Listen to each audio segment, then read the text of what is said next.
2 दिन, बस 2 दिन के बाद दिल्ली में मोदी का असली नंबर गेम दिखेगा। बस 2 दिन के बाद ये पता चलेगा कि मोदी 400 से कितना आगे पहुंचे हैं। बस 2 दिन बाद ये पता चलेगा कि मोदी में कितना दम है और राहुल गांधी का चैलेंज अभी कितना कम है। 2 दिन के बाद दिल्ली में उपराष्ट्रपति चुनाव के लिए वोटिंग होगी। नरेंद्र मोदी आज दिन भर चुनाव की तैयारी करते रहे और राहुल गांधी दिल्ली में दिखे ही नहीं। उपराष्ट्रपति चुनाव का रिजल्ट किस करवट बैठेगा ये तो सबको पता है।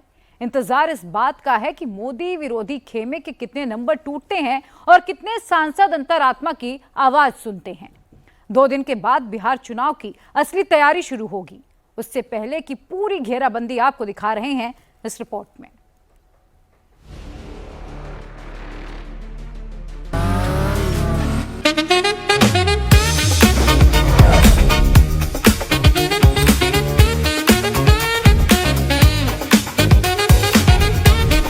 Pure technology that is built for your every sense. Acer Pure from Acer.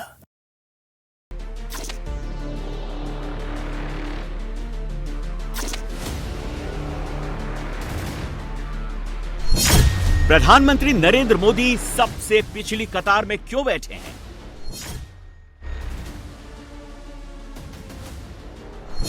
Narendra Modi ने अगली कतार में किसको बिठाया?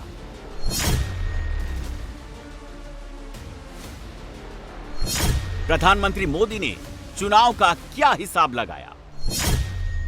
प्रधानमंत्री नरेंद्र मोदी बीजेपी की कार्यशाला में शामिल हुए तो एक आम सांसद की तरह आखिरी पंक्ति में बैठे। संगठन सर्वोच्च है, मोदी ये बात कहते ही नहीं, मोदी से जीते भी हैं। बीजेपी की कार्यशाला में मोदी को पिछली कतार में जिसने भी बैठे देखा वो चौंक गया। बीजेपी के सांसदों ने नहीं सोचा था कि प्रधानमंत्री इस तरह उनके पीछे बैठे मिलेंगे। बीजेपी ने यह कार्यशाला उपराष्ट्रपति चुनाव की तैयारियों के लिए लगाई। 2 दिनों में 4 सेशन करके बीजेपी अपने सांसदों को ट्रेनिंग दे रही है। बीजेपी अपने सांसदों को बैलेट पेपर पर सही निशान लगाना, उपराष्ट्रपति चुनाव में यूज होने वाले स्पेशल पेन का सही इस्तेमाल करना और बैलेट पेपर को सही तरीके से मोड़कर बैलेट बॉक्स में डालना सिखा रही है, जिससे 100% वोटिंग हो और कोई भी वोट कैंसिल ना हो। कार्यशाला में पहले मोदी का सम्मान किया गया। जीएसटी सुधारों के लिए बीजेपी के सांसदों ने पीएम का आभार जताया। फिर उपराष्ट्रपति चुनाव पर काम शुरू हुआ। मोदी कार्यशाला कर रहे हैं, राहुल गांधी कहां हैं? राहुल को पंजाब जाना था, लेकिन कहा जा रहा है कि वो मलेशिया पहुंच गए।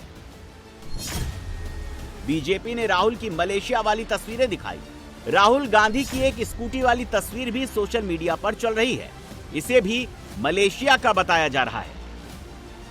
देश में चुनाव है और राहुल गांधी कहीं भी नहीं दिख रहे। चुनाव भी ऐसा जिसे नरेंद्र मोदी और एनडीए के लिए केक वॉक कहा जा रहा है। फिर भी मोदी कोई रिस्क नहीं ले रहे। एक एक सांसद की ट्रेनिंग सही तरीके से हो जाए, इसके लिए मोदी अंतिम पंक्ति में बैठे हैं। उपराष्ट्रपति चुनाव में एनडीए के सीपी राधाकृष्णन और इंडी ब्लॉक के बी सुदर्शन रेड्डी की टक्कर है। 9 सितंबर को वोटिंग होगी और उसी दिन वोटों की गिनती। बहुत से लोग कयास लगा रहे थे कि उपराष्ट्रपति चुनाव में मोदी को टफ फाइट मिलेगी। उपराष्ट्रपति चुनाव में पॉलिटिकल फोर्सेस का रीअलाइनमेंट होगा और मोदी सरकार गिर भी सकती है। नीतीश और चंद्रबाबू नायडू के पलटी मारने की अटकलें भी लगाई जा रही थी।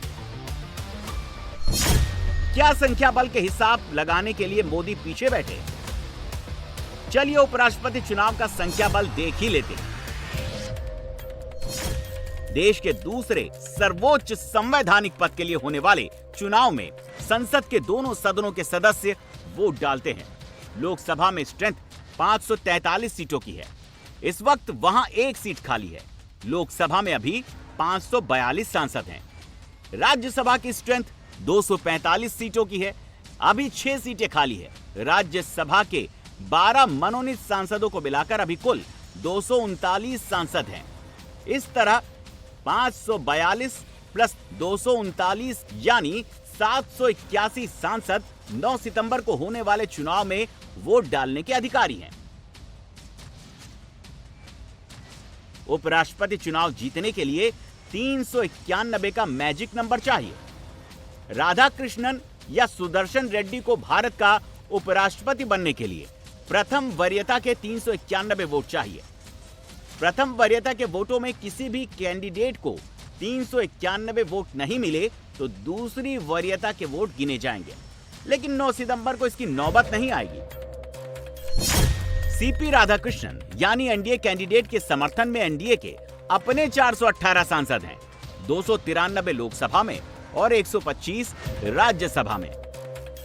एनडीए दलों के अलावा लोकसभा में 6 और राज्यसभा में 15 सांसदों वाली पार्टियों ने एनडीए कैंडिडेट राधाकृष्णन को समर्थन देने का ऐलान किया है। इनको मिला दे तो सीपी राधाकृष्णन का सपोर्ट बढ़कर 439 हो जाता है।